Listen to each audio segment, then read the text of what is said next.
بسم الله الرحمن الرحیم. دوباره سقیفه دیگر و اهل سقیفه دیگر.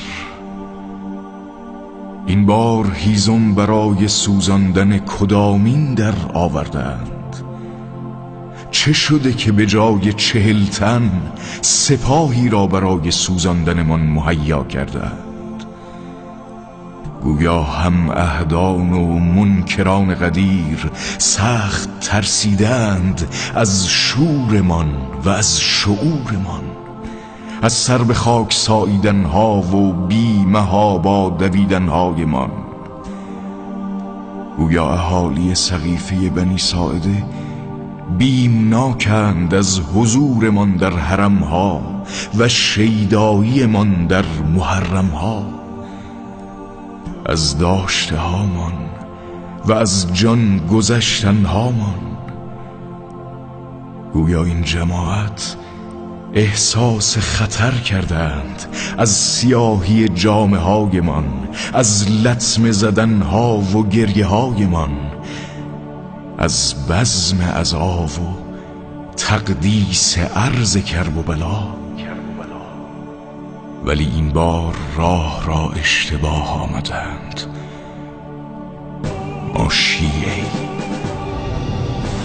ما شیعه رسالتمان محمدی، ولایتمان علوی، اسمتمان فاطمی، سخاوتمان حسنی، عزتمان حسینی، غیرتمان عباسی، صبرمان زینبی، عبادتمان سجادی، شریعتمان باقری، مذهبمان جعفری، بردباریمان کاظمی، مهربانیمان رضوی، بخششمان تقوی، زیارتمان نقوی، نگاهمان عسکری و امیدمان مهدوی است.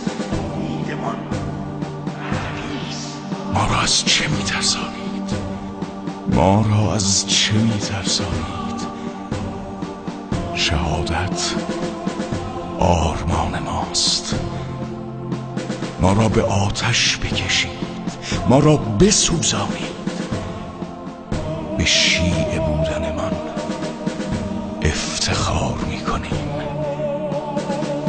و حیدری فریاد برمی‌آوریم.